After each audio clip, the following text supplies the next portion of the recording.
जय हिंद स्टूडेंट्स। हमारा लेसन चल रहा है रेनबो का वाटर। प्रोफेसर सीवी रमन द्वारा लिखा लेसन है। लेसन हमने पढ़ लिया है। अबाउट द लेसन देख लेते हैं। Chandrashekhar Venkat Raman 1888 to 1970, popularly known as Professor C.V. Raman, was born in southern India and devoted his life to the cause of science and research. देखो, सीवी रमन का पूरा नाम है वो चंद्रशेखर वेंकट रमन है, जिनका जन्म 1888 में हुआ था और डेथ है वो 1970 में हुई थी। Popularly known as professor C V Raman, जो कि सीवी रमन के नाम से है वो लोकप्रिय हैं। बॉर्न इन सदर्न इंडिया के अंदर इनका जन्म हुआ था, दक्षिणी भारत में वो जन्मे थे।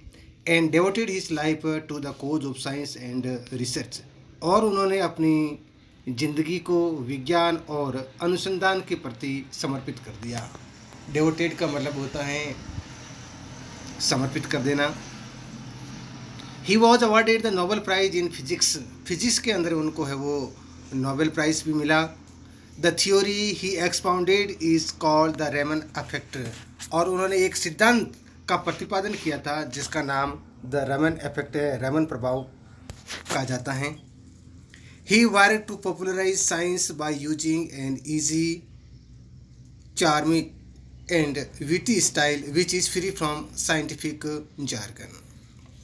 ही वर्क टू पॉपुलराइज साइंस, उन्होंने है वो साइंस को पॉपुलराइज करने में काम किया, विज्ञान को लोकप्रिय बनाने में काम किया। Bye using an easy, charming and witty style, और उन्होंने जो तरीका अपनाया, जो टेक्निक उन्होंने अपनाई, वो सरल, आकर्षक और बुद्धिमत्तापूर्ण तरीका था, और इस तरीके से है उन्होंने विज्ञान को ज़्यादा पॉपुलर बनाया। विच is free from scientific jargon, और ये स्टाइल ऐसी थी जो कि वैज्ञानिक शब्द जाल से बिल्कुल मुक्त थी। साइंटिफिक जार्गन का मतलब होता है वैज्ञानिक शब्द जाल, यानी बहुत ही इजी, और हम कहेंगे चार्मिंग और विटी स्टाइल के अंदर इन्होंने वो साइंस को लोकप्रिय बनाया। He is deeply rooted in the beauty of nature, Indian art and ancient traditions. He is deeply rooted, यानी उसका जो गहरा जो संबंध रहा है in the beauty of nature, इस प्रकृति की सुंदरता में, इंडियन आर्ट, भारतीय कला में, एंड एंशिएंट ट्रेडिशंस, और यहाँ की जो प्राचीन परंपराएं हैं इनमें। The essay water is genuine appeal for conservation of water for the welfare of India in particular, as our agriculture is based on this natural resource. This essay presents water as the basis of life. The essay water is a genuine appeal for conservation of water for the welfare of India. देखो, ये जो ऐसे जो water हैं, genuine appeal, ये एक सच्ची और एक विनम्र अपील है, प्रार्थना है, निवेदन है। किसके लिए? For conservation of water, conservation of water के लिए, जल संरक्षण के लिए। कंजर्वेशन का मतलब संरक्षण होता है। For the welfare of India, जिससे इंडिया का वेलफेयर हो सके, भारत का कल्याण हो सके। वेलफेयर का मतलब जन कल्याण होता है। इन पर्टिकुलर, एज और agriculture is based on this natural resource. जैसा कि देखो, हमारा देश की जो एग्रीकल्चर हैं, कृषि हैं, is based on this natural resource, जो कि इस प्राकृतिक संसाधन पर है वो बेस्ड हैं, पर आधारित हैं। हमारे देश की कृषि पूरी की पूरी है वो इस रेनफॉल पर आधारित है।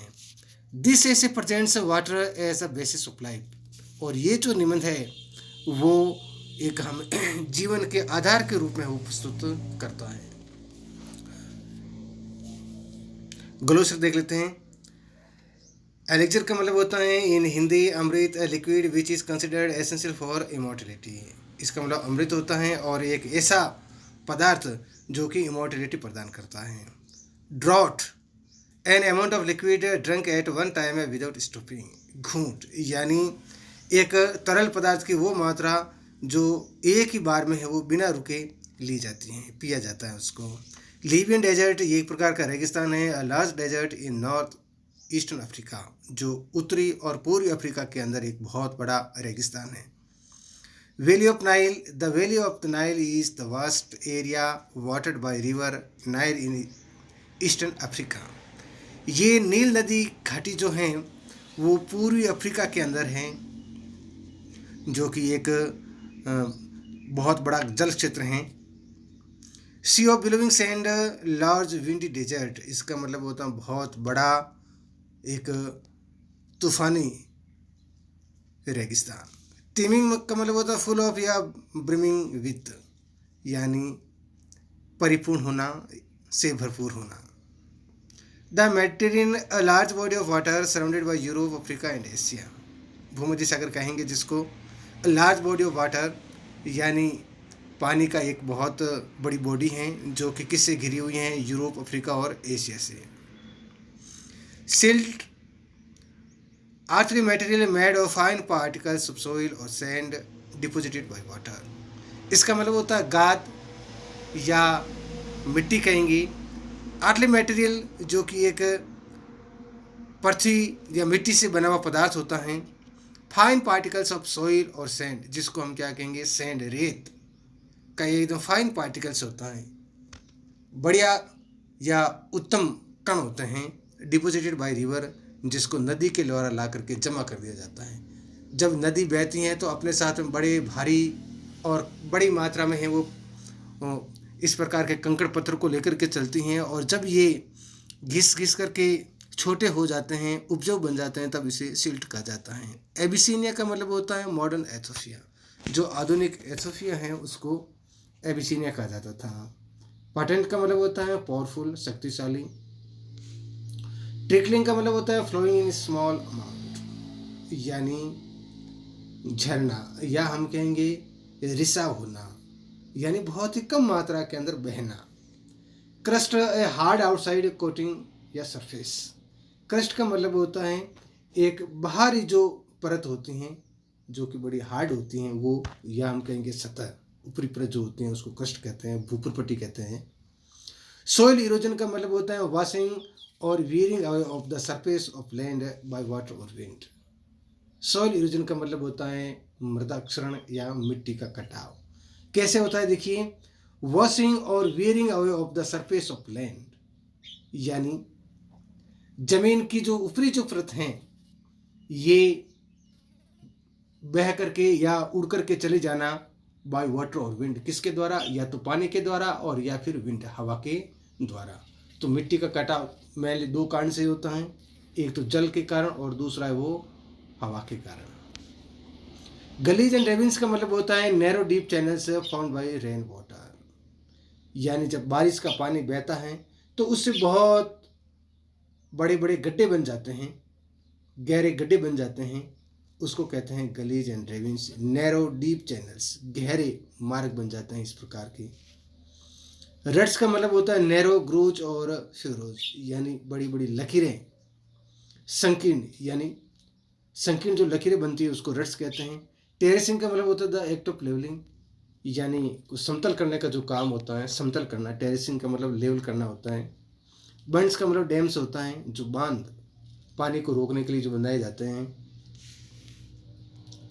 आर्टिजन वाटर का मतलब होता है वाटर फ्रॉम डीप वेल्स, यानी गहरे कुओं से निकाला जाने वाला जो पानी होता है उसको आर्टिजन वाटर कहते हैं, या हम कहेंगे जो अंडरग्राउंड वाटर होता है, भूमिगत जो जल होता है। स्क्रब का मतलब होता है स्मॉल ट्रीज और बुशेज, जो छोटे छोटे पेड़ या जो झाड़ियाँ होती हैं।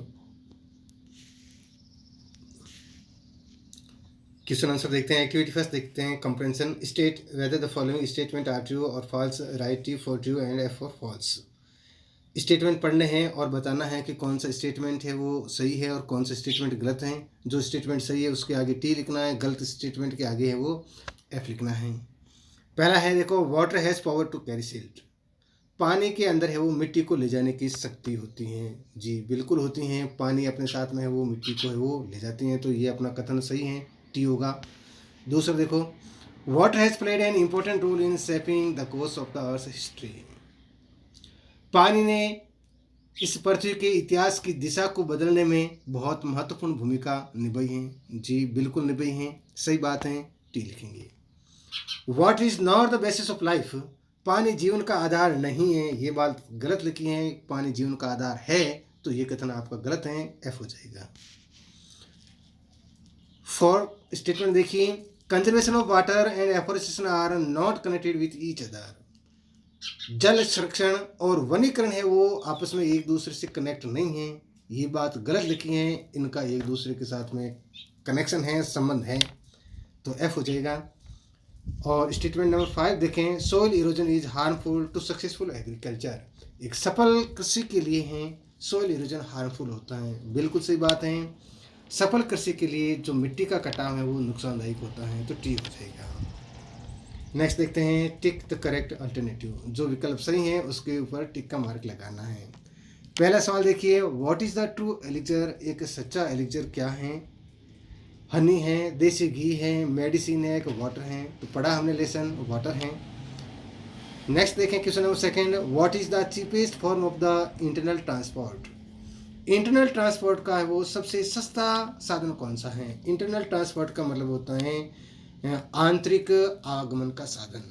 देश के भीतरी भागों में जो आवागमन का जो साधन है वो कौन सा सबसे ज़्यादा सस्ता है? Roadway, railways, waterways, Airways. तो बच्चों मैंने पढ़ा था वाटरवेज। जो जल मार्ग हैं वो सबसे ज़्यादा चीपेस्ट मार्ग हैं। वाटर इन ए लैंडस्केप में बी कंपेयर टू द खाली जगह in human face. Fill in the blanks. खाली जगह पूरी भरनी है और इसमें लिखना है आपको कि वाटर इन ए लैंडस्केप में बी कंपेयर्ड, यानी एक भू परिदृश्य के अंदर पानी की जो तुलना की जाती हैं वो मनुष्य के चेहरे पर किससे तुलना की जाती हैं? मनुष्य के चेहरे पर आई से तुलना की जाती हैं। जिस प्रकार मनुष्य के चेहरे पर आई का जो अपना इम्पोर्टेंस होता है उतना ही इम्पोर्टेंस वाटर का एक भू परिदृश्य में होता है, तो आइज हो जाएगा बच्चों। नेक्स्ट देखते हैं question 4, much of Indian agriculture depends on seasonal. खाली जगह fill in the blank. Fill in the blank करना है कि much of Indian agriculture depends on seasonal. भारत की अधिकांश जो खेती हैं वो मौसमी, क्या है मौसमी जिसके ऊपर निर्भर करती हैं? मौसमी है वो रेनफॉल, मौसमी बारिश पर है वो निर्भर करती हैं। नेक्स्ट देखते हैं बच्चों क्वेश्चन कि answer the following questions in about 20 to 30 words is. प्रत्येक सवाल का आपको जवाब है वो 20 से लेकर के 30 शब्दों में देना है। सवाल पहला है देखो कि how was Egypt made by the river Nile. जो रिवर नील है इसने इजिप्ट का निर्माण कैसे किया? इजिप्ट का पूरा निर्माण जो है वो नील नदी के द्वारा है। आज इजिप्ट जितना जो उपजाऊ है वो उसका कारण नील नदी है। तो इस नील ने इसको कैसे बनाया है? तो देखिए बच्चों, जब नील नदी चलती है तो ये अपने साथ में उन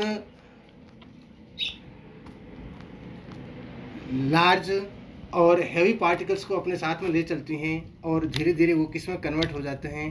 वो एक फाइनेस्ट सिल्ट में कन्वर्ट हो जाते हैं और वो एक बहुत ही ज़्यादा फर्टाइल बन जाते हैं, उपजाऊ मिट्टी बन जाती हैं, और इसी कारण से ये जो इजिप्ट है वो इतना उपजाऊ है।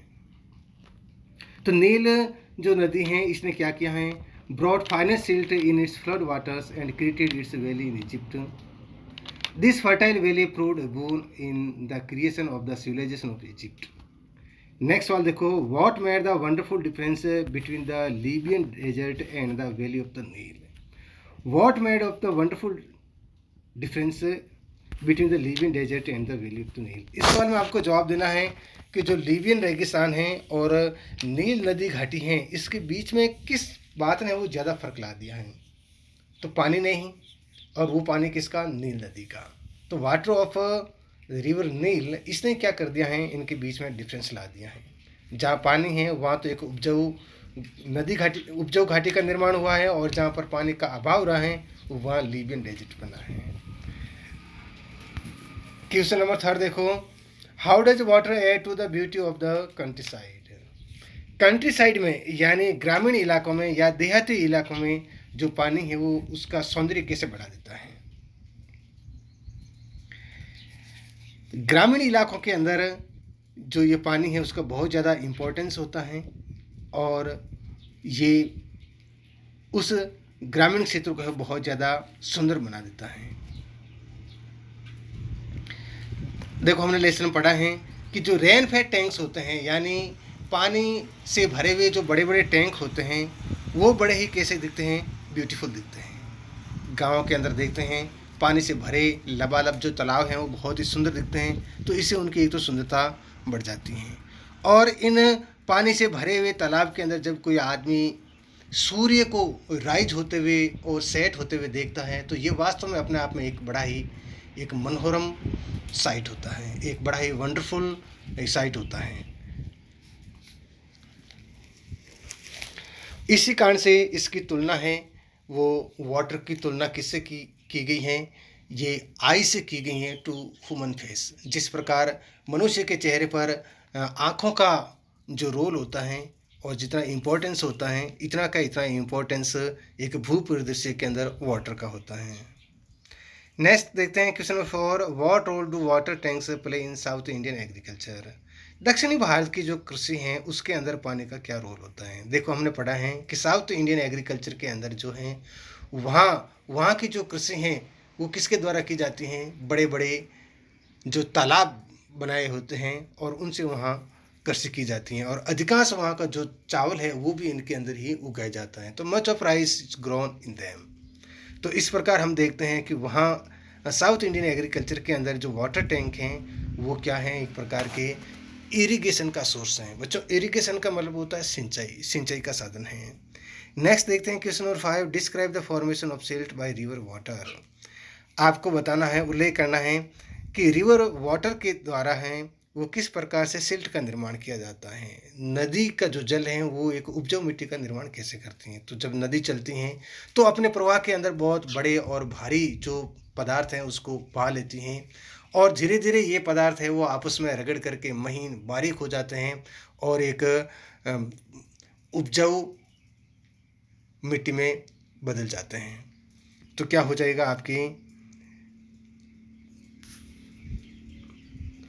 large and heavy particles flows in a river, they rubbed together and convert into fertile soil। Next देखते हैं क्वेश्चन नंबर 6 है कि what are the successive steps in the process of soil erosion. मिट्टी के कटाव की प्रक्रिया के हैं वो सक्सेसिव स्टेप्स कौन से, क्रमिक जो इसके चरण हैं वो कौन से हैं। मिट्टी का कटाव अकस्मात नहीं होता है, ये हैं इसके स्टेप होते हैं। तो ये इसके स्टेप कौन से होते हैं। देखो हमने पढ़ा है कि मिट्टी का कटाव जब शुरुआत में होता है तो हमें पता ही नहीं चलता है, बिल्कुल ये अननोटिस चला जाता है और उसके बाद में जो मिट्टी का कटाव होता है वो बड़ा ही पेनफुल होता है। तो मिट्टी का कटाव जो शुरुआत में है यानी द अर्लीस्ट स्टेप हैं वो गो अननोटिस्ड या पास अननोटिस्ड, यानी बिना ध्यान चले ही है वो निकल जाता है। और उसके बाद में क्या होता है, the cutting up and washing away of the soil is painful, वो बड़ा ही पेनफुल होता है। वॉशिंग अवे होता है और इस मिट्टी का है वो कटिंग अप होता है, वो मिट्टी जो है कट करके और है वो धुल करके बह जाती हैं।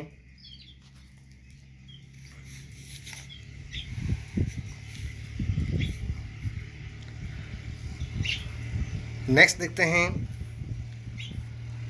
क्वेश्चन नंबर है 7, what are the various measures suggested to check soil erosion. मिट्टी के कटाव को है वो रोकने के लिए कौन कौन से जो उपाय हैं वो अपनाए जाते हैं, कौन कौन से उपाय हैं उनका सुझाव दिया जाता है। तो मिट्टी के कटाव को रोकने के लिए क्या क्या करना चाहिए हमने लेसन पढ़ा है। देखो इसके लिए हमें कुछ इस प्रकार के उपाय अपनाने चाहिए। पहला तो हमने पढ़ा था कि टेरेसिंग करनी चाहिए। किसको टेरेसिंग करनी चाहिए, लैंड को। टेरेसिंग ऑफ लैंड होना चाहिए यानी लेवलिंग ऑफ लैंड, ज़मीन को समतल बनाना चाहिए।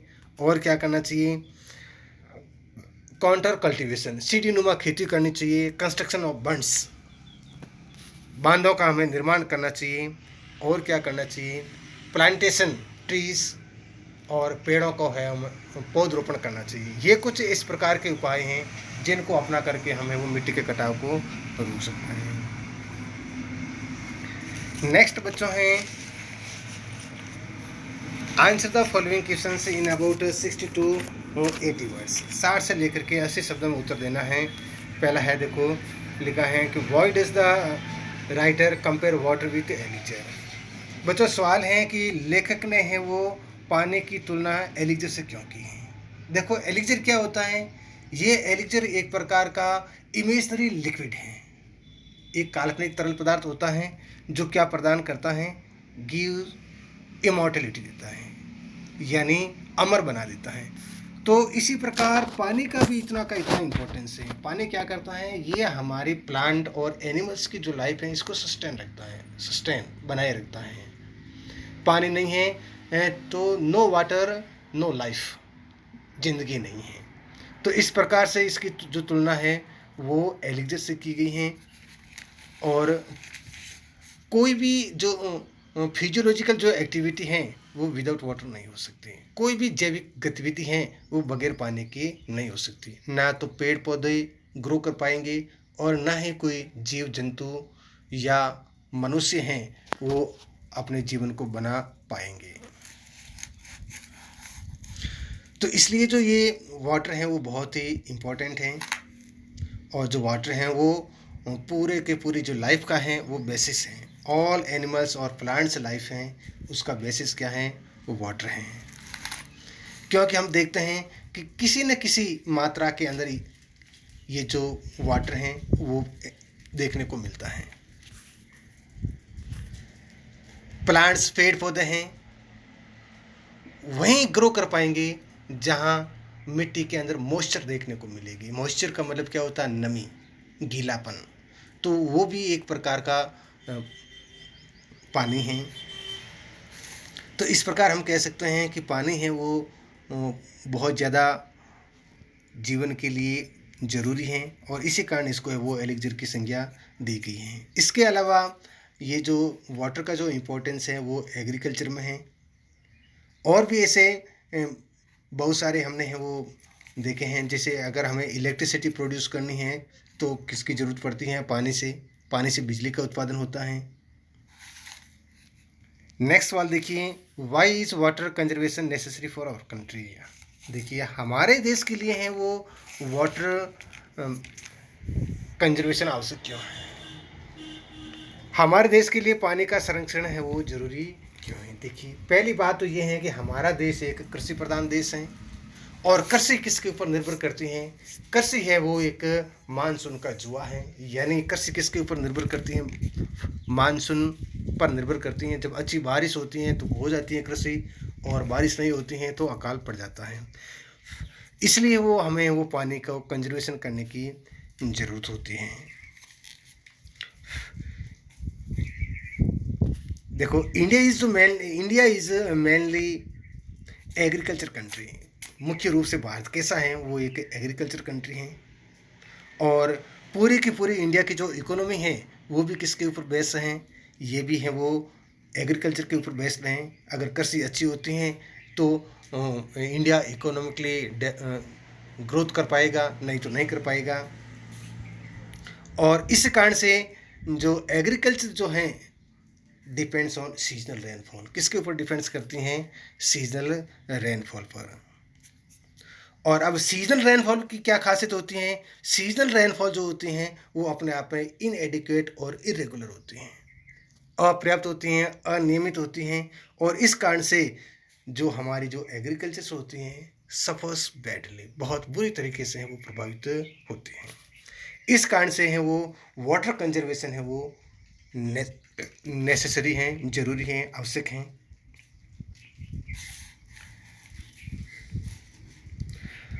इसके अलावा वाटर कंजर्वेशन और भी हैं, वो इरिगेशन का तो काम करते ही हैं। इसके साथ साथ में इससे वो इलेक्ट्रिसिटी का प्रोडक्शन होता है, प्रोड्यूस करती हैं। इलेक्ट्रिसिटी का उत्पादन है वो किया जाता है। हाइड्रो इलेक्ट्रिक जो पावर है वो इस पानी से ही किया जाता है, बड़े बड़े बांध बना करके।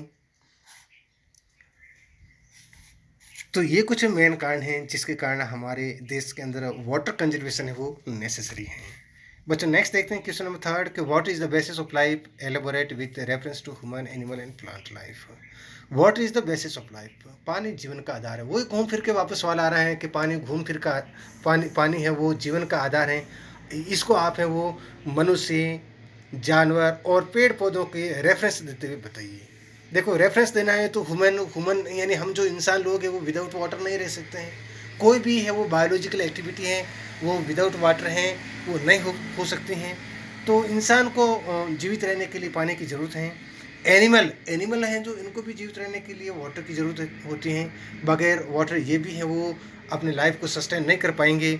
और प्लांट हैं, प्लांट को भी है वो अपना ग्रोथ के लिए किसकी ज़रूरत होती है, वाटर की ज़रूरत होती है। अगर मिट्टी के अंदर मॉइस्चर नहीं है, गीलापन नहीं है, वहाँ किसी मात्रा में अगर पानी नहीं है तो प्लांट भी हैं वो ग्रो नहीं कर पाएंगे, उनका भी है वो सस्टेन नहीं हो पाएगा। इसलिए जो जीवन है वो जो उसके लिए बहुत ज़रूरी है पानी।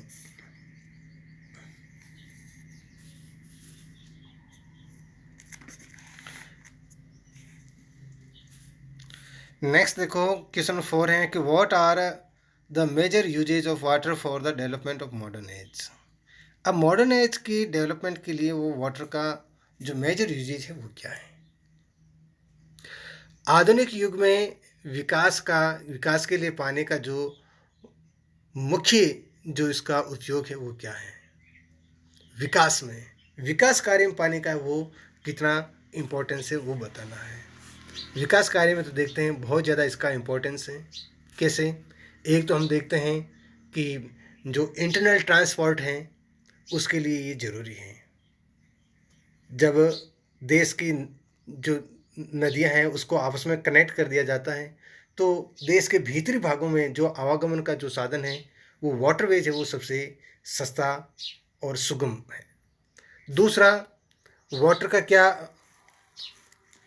यूजेज हैं मॉडर्न एज के डेवलपमेंट के लिए। तो जब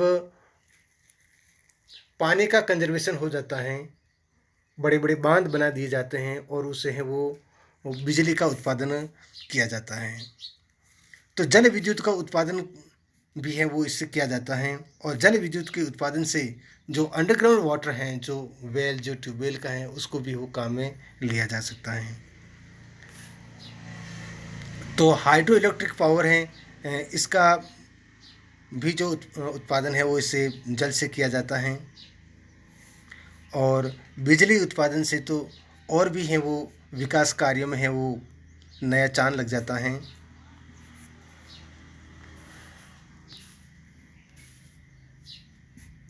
इस प्रकार हम कह सकते हैं कि वाटर हैं वो मॉडर्न एज के डेवलपमेंट के लिए बहुत ही ज़्यादा यूज़फुल हैं। थैंक यू स्टूडेंट्स, बाकी मिलते हैं हम नेक्स्ट क्लास में, तब तक के लिए जय हिंद।